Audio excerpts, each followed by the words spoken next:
আসসালামু আলাইকুম প্রিয় দর্শকবৃন্দ, আমরা এখন আছি বেগুনের সমুদ্রে। আমাদের নার্সারিতে দেখেন আপনারা কত সুন্দর সুন্দর চারা। একটা বেগুনের চারা, যার বয়স 30 দিন, কত সুন্দর একটা শিকড়। আমরা এই মৌসুমে, যেটা আমাদের খরিফ টু সিজন, এই সময় অনেকে আমরা বেগুন চাষ নিয়ে আসতেছিলাম যে কি বেগুন লাগাবো, বেগুন কেন লাগাবো, এই বিষয়ে আমরা অনেক চিন্তা করি। তা প্রথম আমাদের কৃষকরা যেটা করে সেটা আসলে ওরা অন্যকে দেখে নিজে করার চেষ্টা করে। আচ্ছা, আমরা কি লাগাচ্ছে আমি দেখি, করে ফেললাম, কোনো প্রকার গভীর চিন্তা করে না। যদি কৃষি হচ্ছে সবচেয়ে বড়, আমি বলি কৃষি হচ্ছে সবচেয়ে বড় একটা চিন্তার একটা বিষয়।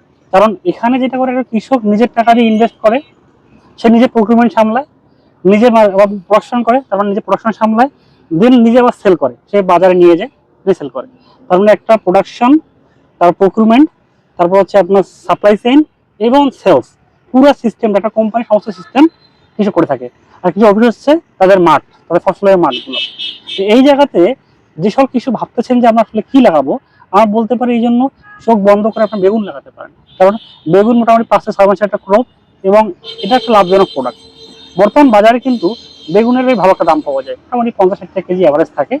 আর বেগুনের যে ফলন, যে কোনো বেগুন, আপনি চিকন লম্বা নেন, গোল সবুজ নেন, বা তাল বেগুন যেটা কালো, ওটাও নিতে পারেন। প্রত্যেকেরই রেঞ্জ মিনিমাম হলো আপনার 50 টাকা 40 টাকা এরকম থাকে যে কোনো বাজারে। আর এখানকার যে ফলন, প্রত্যেকটা গাছে অ্যাভারেজ 5 থেকে 6 কেজি ফলন হয়েই থাকে। আর চিকন লম্বাটা আরো বেশি হয়, মোটামুটি 8-10 কেজি ফলন হয়ে থাকে। আপনি যেটা সামনে দাঁড়িয়ে আছেন এটা কোন জাত? এটা মোটামুটি লুনা জাতের বেগুন। লুনা হচ্ছে আপনার ইউনাইটেড কোম্পানির গোল সবুজ জাতের বেগুন, এটা লুনা। এছাড়া আমাদের কাছে সব ধরনের বেগুনই আছে। যেমন আপনার যদি বলি চিকন লম্বার ক্ষেত্রে সবচেয়ে ভালো বেগুনগুলোর মধ্যে অন্যতম হচ্ছে পার্পল কিং, এটা লালতি কোম্পানির। এছাড়া হচ্ছে চৈতি ইস্পানি কোম্পানির, এবং ললিতা মালিক সিডের, এই জাতগুলো আছে চিকন লম্বা। আর এখানে সবচেয়ে যে রোগবালাই একটা বিষয় থাকে, কোন ধরনের রোগগুলো একটু বেশি সম্মুখীন হওয়া হয় এখানে? বেগুনের আরো জাত বলছিলাম আমরা, যে গোল সবুজ, সেক্ষেত্রে ভালো হচ্ছে লুনা আছে, বিগ বস আছে, এগুলো বেশ ভালো। আর যে তাল বেগুন, সেক্ষেত্রে পরি, এটা বেশ ভালো, কাজলা।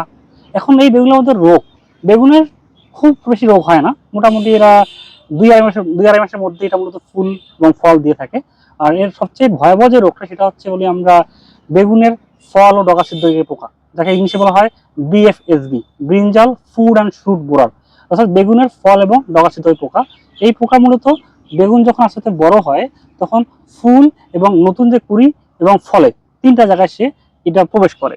এর আছে ডিম পারে, ডিম পারার পর আছে ক্রিয়া হয়, ক্রিয়া ছোট ছোট পোকাটা, এরপর সে ফলে ঢোকার পরে ফলের ছিদ্র করবার বাইরে আসলে আটকায় দেয়। এখানে বাইরে থেকে দেখার সুযোগ নাই যে আসলে এখানে কোনো পোকা আছে। আপনি দেখবেন যে আস্তে আস্তে পাতাগুলো ঢলে পড়লো, এবং ফল কাটলে দেখবেন যে ফলের মধ্যে পোকা। আমরা প্রায় সময় ভয় পাই এটার জন্য, যে আসলে ফল বাজার সুন্দর নিয়ে দেখে নিয়ে গেলাম, পোকা আছে কিনা, এই সমস্যাটা হয়। তাহলে এখানে আপনার সমাধান কি হবে? সমাধান হচ্ছে, প্রথমত যখনই আপনি দেখবেন যে পোকা আসতেছে বা আসার বয়স হয়ে গেছে, তখন তার বয়স মোটামুটি 1.5-2 মাস, তখন আপনি করবেন কি, আপনার ওই ফলের ক্ষেত্রে ক্ষেত্রে সেক্স ফেরোমন ফাঁদ বাজারে পাওয়া যায়, বিভিন্ন কোম্পানি আছে, ইস্পানির আছে, রাসেল IPM এর আছে, ব্র্যাকের আছে। ওদের ওই প্রতি শতকে প্রায় 2টা বা 3টা আপনি গাছের মধ্যে খুঁটি আকারে দিবেন, তাহলে এগুলো অনেক অংশে মারা যাবে, মোটামুটি 78% মারা যাবে এবং আটকে যাবে এগুলা। 2 নম্বর হচ্ছে, আমরা বিভিন্ন ধরনের হাতে ধরে যার পোকা যখন দেখবো আমরা, তখন হাত দিয়ে নিয়ে মেরে ফেলতে পারি। 3 নম্বর হচ্ছে, যদি এখন তারপর আমরা 5 থেকে 7 দিন পর পর চিনিরা কোম্পানির প্রোক্লেন, এটা বেশ ভালো কাজ করে, এটা আপনি 1 লিটার পানিতে 1 মিলি এই হারে আপনি স্প্রে করতে পারেন, তাহলে পোকা মোটামুটি মারা যাবে।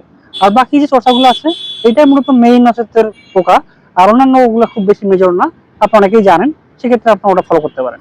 আমরা এই সময় কোন জাতের বেগুনগুলো রোপণ করতে পারি? এখন ভেবে আমি জাতগুলো অলরেডি উল্লেখ করে ফেলছি, যে যদি চিকন লম্বা লাগান সেক্ষেত্রে আপনার লাগাইতে পারেন হচ্ছে পার্পল কিং, চৈতি বা ললিতা। আর যদি গোল সবুজ লাগান সেক্ষেত্রে লুনা খুব ভালো একটা জাত, এবং বিগ বসের ভালো জাত এগ্রোয়ানের। আর যদি তাল বেগুন লাগাবেন সেক্ষেত্রে আপনার পরিবার কাজলা, এটা হতে পারে। আর কিভাবে নেওয়া যেতে পারে আপনাদের কাছ থেকে? আমাদের স্ক্রিনে যোগাযোগ করবেন, আমাদের যে এটা